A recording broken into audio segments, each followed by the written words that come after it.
ఇక రాజమండ్రి సెంట్రల్ జైల్లో MP Mithun Reddy surrender అయ్యారు. బెయిల్ గడువు ముగియడంతో మిథున్ రెడ్డి జైలుకు వెళ్లారు. ఉపరాష్ట్రపతి ఎన్నికల్లో ఓటు వేసేందుకు మిథున్ రెడ్డికి కోర్టు మధ్యంతర బెయిల్ ఇచ్చింది. బెయిల్కు వెళ్లడానికంటే ముందుగా మాజీ ఎంపీ భరత్ ఆఫీస్కు మిథున్ రెడ్డి వెళ్లారు. అనంతరం మంజీరే హోటల్లో వైసీపీ నేతలను కూడా మిథున్ రెడ్డి కలుసుకున్నారు. పూర్తి వెల్లడించేందుకు ఫీల్డ్లో మా కరెస్పాండెంట్ శ్రీరామూర్తి జాయిన్ అవుతున్నారు. శ్రీరామూర్తి, ఎవరెవరు కలుసుకున్నారు?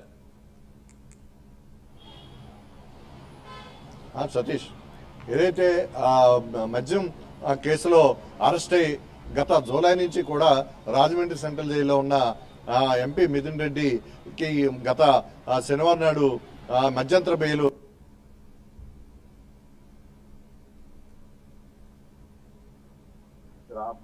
ఆ బెయిల్ సంబంధించిన ఆదేశాలు, కోర్టు ఆదేశాలతో ఆ ముగియడంతో ఈ రోజు సాయంత్రం వచ్చి ఇక్కడ జైల్లో లొంగిపోవాలని కూడా కోర్టు ఆదేశాలు ఇవ్వడం జరిగింది. దాంతో 4:35 ఎంపీ మిథున్ రెడ్డి నేరుగా వచ్చి రాజమండ్రి సెంట్రల్ జైల్లో లొంగిపోయారు. అయితే ఇక్కడ ప్రధాన ద్వారం వద్దే ఆయన కారు దిగి ఇక్కడి నుంచి అందరికీ వీడుకోలు చెప్పి ఆయన లోపలికి నడిచి వెళ్ళిన పరిస్థితి ఉంది. అయితే ముందుగా చూసినట్లయితే మొత్తం ఇప్పటికి 48 రోజులు ఆయన జైల్లో ఉన్న పరిస్థితి. అయితే ముందుగా ఆయన రాజమండ్రి ఎయిర్పోర్ట్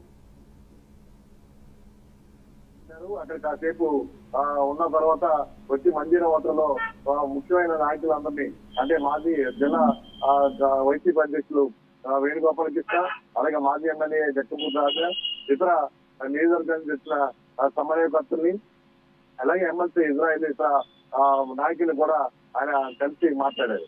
అయితే ఈ రోజు మిథున్ రెడ్డి పుట్టినరోజు. ఈ నేపథ్యంలో వైసీపీ ప్రభుత్వాలందరూ కూడా వచ్చి ఆయనకి శుభాకాంక్షలు చెప్పడంతో పాటు వేద పండితులు ఆశీర్వచనాలు కూడా అందించారు. బర్త్ కార్యాలయం దగ్గర కేక్ కట్ చేశారు.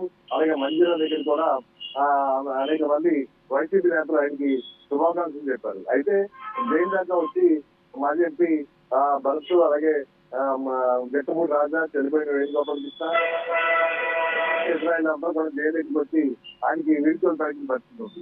అయితే రేపు ఈ గడువు ఏదైతే ఉందో రిమాండ్ గడువు రేపుతో ముగుస్తుంది. దీంతో మళ్ళీ విజయవాడ ఏసీబీ కోర్టులో మిథున్ రెడ్డిని ప్రవేశపెట్టాల్సి ఉంది. రేపు ఉదయాన్నే ఏసీబీ కోర్టుకి మిథున్ రెడ్డిని ఇక్కడ జైలు ఎస్కార్ట్ సిబ్బంది తోడుకుని వెళ్లే పరిస్థితి ఉంది. అయితే రేపే ఏసీబీ కోర్టులో ఏదైతే రెగ్యులర్ బెయిల్ కోసం ఇచ్చిన పిటిషన్ సంబంధించి వాదాపోదాలు జరిగిన తర్వాత ఆ తీర్పు వినియోగించాల్సి ఉంది. అది రేపు వస్తుంది. రేపు వాయిదా ఉంది. రేపు ఆ పిటిషన్ బెయిల్ పిటిషన్ మీద వాయిదాల కంటే తీర్పు కనుక వెలువడితే దాని వచ్చే ఫలితం బట్టి ఆయన బెయిల్ వస్తుందా లేదా అనేది చూడాల్సిన పరిస్థితి ఉంది. అయితే ప్రస్తుతం రాజమండ్రి సెంట్రల్ జైల్లో లోపలికి వెళ్ళిన తర్వాత ఆయన పూర్తిగా సరెండర్ అయ్యారు. 5 గంటల కల్లా సరెండర్ కావాల్సి ఉంది కాబట్టి ఆయన ముందుగానే అనుకున్న సమయం ప్రకారం ఇక్కడికి చేరుకున్నారు. అందరినీ ఇక్కడ నాయకులు కలుసుకున్న తర్వాత ఆయన లోపలికి వెళ్ళిన పరిస్థితి ఉంది. ఏదైతే గత రాష్ట్రపతి ఎన్నికల్లో ఓటు వేయడానికి మధ్యంతర బెయిల్, అంటే అంతకుముందు బెయిల్ పిటిషన్ కొట్టివేశారు. అది తిరిగి మళ్ళీ మధ్యంతర బెయిల్ లోని ఓటు వేసేందుకు అనుమతి ఇచ్చారు. ఈ నేపథ్యంలో ఆ గడువు ఈ రోజు ముగిసంతో తిరిగి లోపలికి వెళ్ళిన పరిస్థితి ఉంది. ఏదైనా మిథున్ రెడ్డి ఇవాళ పుట్టినరోజు కూడా కావడం చాలా మందికి తెలియదు. అప్పటికప్పుడు తెలియడంతో కొంతమంది వైసీపీ ముఖ్య నాయకులందరూ చేరుకుని ఆయనకి శుభాకాంక్షలు తెలియజేసి ఆశీర్వచనాలు కూడా ఇక్కడ అందించారు.